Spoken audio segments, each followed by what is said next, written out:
There's currently an interesting debate raging among the British commentariat, and it concerns this question: is Britain shit? Leading the charge are Reform, who are claiming Britain, and particularly London, is lawless. I'm here today on Oxford Street, where this is the state of Sadiq Khan's London. We've got a private business warning its customers and other shoppers here to keep their phones hidden because they're getting stolen all the time. Just before we got here, someone's phone was swiped. They're dealing with the consequences of it now. But this is down to Sadiq Khan. 80,000 phones stolen on London streets in the last year. London is lawless. London needs reform. That was Reform London Assembly member Alex Wilson. I can see why, as an opposition party, you would go and film that, because it's obviously a play on Mind the Gap on the tube, and now they've got Mind the Grab. From the poster, it looked like it was a sort of joint project of the shop, was it Curry's and the council. Politicians are involved. Sort of the response to people having their phone snatched is to say, don't have your phone out in this particular area. That does give a bit of an image of disorder and having given up on crime. I think it's probably not Sadiq Khan's fault. That would be my guess. Someone with an even more aggressive focus, though, on British decline, and who is aggressively connecting crime to immigration, is Robert Jenrick. In just the last 60 days, a young girl in Epping sexually assaulted, a 10-year-old in Stockport nearly kidnapped, a 12-year-old in Nuneaton raped, as was a young woman in Portsmouth and an 8-year-old in Lambeth, in each case allegedly by illegal migrants. When I hear these stories, I think these could have been one of my daughters. They are someone's daughter. It's no wonder that the public are furious. They're right to be. No one wants to live in an area with men from backwards countries in the parks and outside the school gates. And of course, are these hotels where the politicians, the activists, the senior officials live? No, it's all a choice. Keep pouring billions down the drain and putting up with these crimes, or change our laws and deport those here illegally. So that was Robert Jenrick, Shadow Justice Secretary, still wants to be leader of the Conservative Party, trying to get to the right of Nigel Farage. Which I think if you listen to both of them, he is more far right than Nigel Farage, saying we don't want to live among people from backward countries. Very, very unpleasant. But of course, also, he's sort of ramming down your throat this idea that Britain is unsafe and Britain is collapsing, it's lawless. The person, or one person, pushing back against this is, interestingly, and perhaps surprisingly, former editor of The Spectator, Fraser Nelson. If you look at what Robert Jenrick is doing now, he's like a Nigel Farage mini-me. Jenrick is trying to produce like tribute videos to Nigel Farage, coming up with the same narrative, like we've lost control of our country, etc., which simply isn't true. So if this essentially misleading message is echoed by all political parties, you end up with a narrative which is so detached from the truth that people just simply will not recognize the progress around them. So for the essay, we commissioned a poll from YouGov asking people if they are aware of some of the progress, not just in crime, but in climate, for example, and road deaths. And people think these are getting a lot worse. Greenhouse gas emissions are something like 53% down from their peak. Hardly anybody believes that to be true. Road deaths, for example, are a fraction of what they once were. People don't believe that to be true either. But progress, when it happens incrementally, isn't really noticeable. It doesn't grab headlines. It's not really spoken about. It lacks a spokesman, and it also lacks people believing in it. So the risk is that we get inured to the kind of progress and blind to the progress, and are inclined to believe things are getting a lot worse in Britain, when in fact, longer term, they're getting a lot better. And I would also make the rather unpopular argument that this is an amazing country, and broadly speaking, there has never been a better time to live in it. So Fraser Nelson got a lot of pushback for that intervention and the article he published over the weekend. But it does include a fair amount of stats backing up his point. So everyone's sort of saying we're lawless, violent crime is up, people are, it's completely unsafe. He looks at a good data point on this, which is the number of people admitted to hospital requiring treatment for assaults. So he's got what people thought. So if you're a Reform voter, 80% of them think that hospitalisation for assaults had increased. Voters for every party thinks it, an absolute majority think it has increased. And then you've got the reality here, which is that it's been falling pretty steadily since 2005. I'm not quite sure why it peaked in 2005. Hospital admissions for assaults, knife assaults, bodily force, or firearms.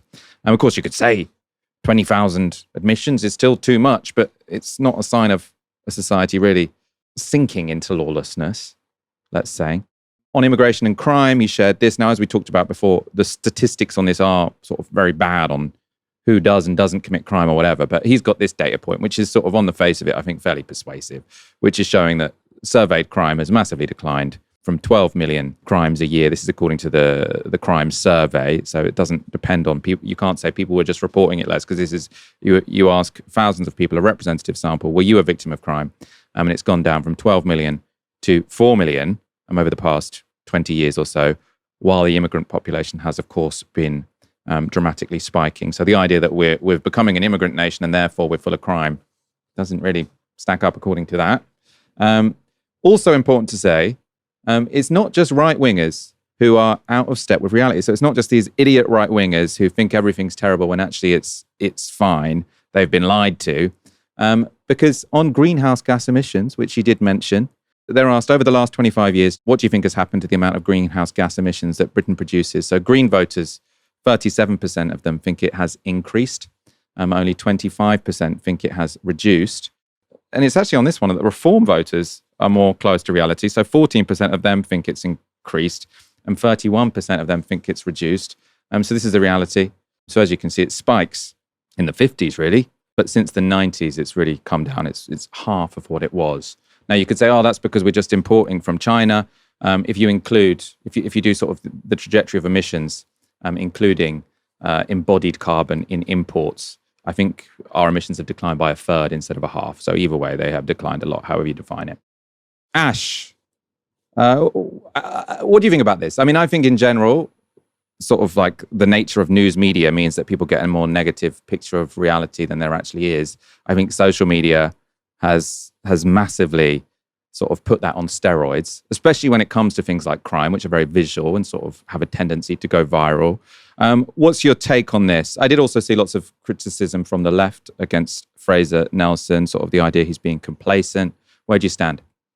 Unsurprisingly, Michael, I think that there's some of this is to do with manufactured biases and a manufactured sense of crisis. I think some of it is also to do with our innate biases, and some of it is legit. So I'm going to start with what I think the innate biases are, is that I do think that we are innately hypersensitive to threats that exist in the present.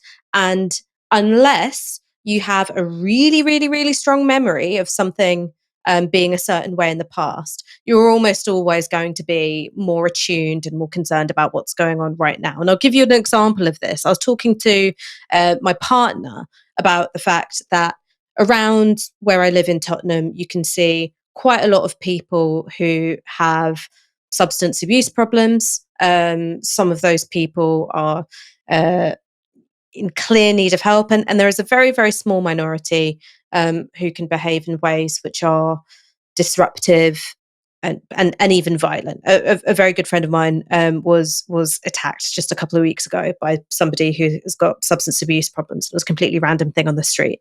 I was talking to my partner about it, and I was saying, well, it just feels like that's a problem which has gotten worse. I feel that we're seeing more and more people in our neighborhood who've got substance abuse problems and aren't getting the help that they need. And he turned around to me and he was like, Ash, are you really telling me that the, crack and heroin problem was better when you were living in Tottenham in the early 2000s? And I tried to rack my brain, and I had to be honest, and I was like, I simply can't remember. I've got no idea, because one, I was a child, but two, it was a long time ago. I'm hypersensitive to what's going on now, the stories I'm hearing now. My psychology isn't built for being able to hold the past and the present as being sort of equally important data points.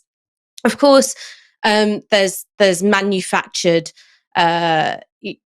fears and a manufactured sense of crisis, and we've talked about this so many times, which is there's a reason why you're seeing immigration and crime being put together like that, because it builds consent for a really draconian crackdown and on undocumented migrants, and overall a much less permissive and a much more hostile immigration environment by saying all these people are criminals. It's something which it isn't just spread through conventional media, but social media. And also, I think that there is an awful lot of funding going in to making sure that this kind of content goes far. I mean, you're seeing it already with a sort of, you know, right wing, like do it yourself. If no one's going to tackle these, you know, fare evaders, we are. I think that there are probably some very clever people at Tufton Street who are behind this as an idea. And then there's the third thing, which is, well, what's legit, right? What's right? I don't necessarily think that violent crime has gotten worse. It seems to have gotten a lot better.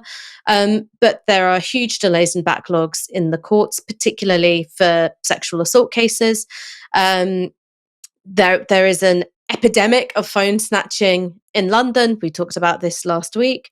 And also, I think that there is a generalized sense of decline, particularly outside of London, where you are seeing the quality of your high street, you know, absolutely, go into the toilet. So businesses shut down, nothing replaces them. You've got boarded up shops, and the kinds of businesses that you see a lot of are, you know, vape shops and betting shops. So I think that that's real. And I think that our fears often latch on to what isn't the problem. It's something that James Butler, in the last episode of Novara FM, he described it as a Father Dougal problem. So the cow that is tiny but, you know, very close to you, it's hyper visible, but the cow which is huge and far away, it seems tiny. And so these much bigger economic problems, which is the reason why you're seeing, you know, absolutely dead high streets up and down the country, or cost of living, which is so people aren't able to save up to buy a house or start a family when they would want to, when their parents would want to. People feel squeezed, and people feel like there isn't any opportunity, that opportunities are being hoarded by the very, very top. You know, that's a big far away cow if you're trying to find someone to blame for it, whereas immigrants, close, small cow. A tweet from Christian Calgi. So he was at Guido Fawkes. Now he's senior political correspondent for the Daily Express. And this is, I think it was a subtweet of Fraser Nelson's argument. So he says, if you don't understand how close tens of millions of Britons are to wanting a full-blown revolution, let alone fail to understand why, then you have no value as a political commentator. And this interested me, Ash, because I think there's been a bit of a flip. So I think sort of 5 years ago, around 2020, it was like the left who sounded really revolutionary, you know, who sort of like, this is, well, we need to abolish the police, we need to do this, that, you know, everything is so bad that we need to just pull the whole thing down and start again. And that's, you know, I suppose because that movement peaked, that seems to be on the decline. You know, you don't see so many sort of left-wing commentators talking about full-blown revolution. But it's now people on the right, which you didn't see at all 5 years ago. It's now commentators on the right, especially young ones, who think the revolution is coming. Is that surprising to you? What should we make of that? I feel like in my adult life, I haven't really sort of seen right-wing journalists say a revolution is coming. He's not saying a revolution is coming. He's saying tens of millions of Britons want a full-blown revolution. I just wanted to make sure I wasn't, I suppose, misrepresenting him. But sorry, Ash, you give your answer now. I mean, it's not really surprising to me, because I think that this is something that happens when you are in political opposition, right? Which is that you tend to interpret public anger in ways which are beneficial to your particular cause or your set of politics. And I think that that's something that everybody does. What it means is they feel really angry. And I think if you ask a lot of people, you know, hypothetically, would you want to punch a politician in the balls? A lot of them would say yes. And I think that feeling is real. And I think that that's why what Fraser Nelson was saying is, you know, I think there's no better time to live in this country. Feels so out of step, whether you're on the right or the left. That feels kind of tone deaf to what people are really experiencing. I don't necessarily disagree with Christian Calgi. It's just revolution isn't the word that I would use. Burn it down, punch them in the balls. I think that's the mood that he's describing. I mean, he's presumably talking about it with I think he's talking about the asylum hotels and people wanting sort of radical action to stop immigration. And I suppose that seems to be, it's not just sort of now the right are saying everyone's angry. It's that idea of being revolutionary is now being put to that particular end, as opposed to the ends that sort of the left would have been talking about 5 years ago. And I suppose how seriously do you take that? Do you think that sort of this will also peak and subside, or do you think that they're going to get somewhere with this? I think they'll get somewhere with this because what we've seen is the growth of these anti-asylum protests. And a Labour government that seems to have absolutely no strategy whatsoever for dealing with them. So I think that's something which is going to escalate.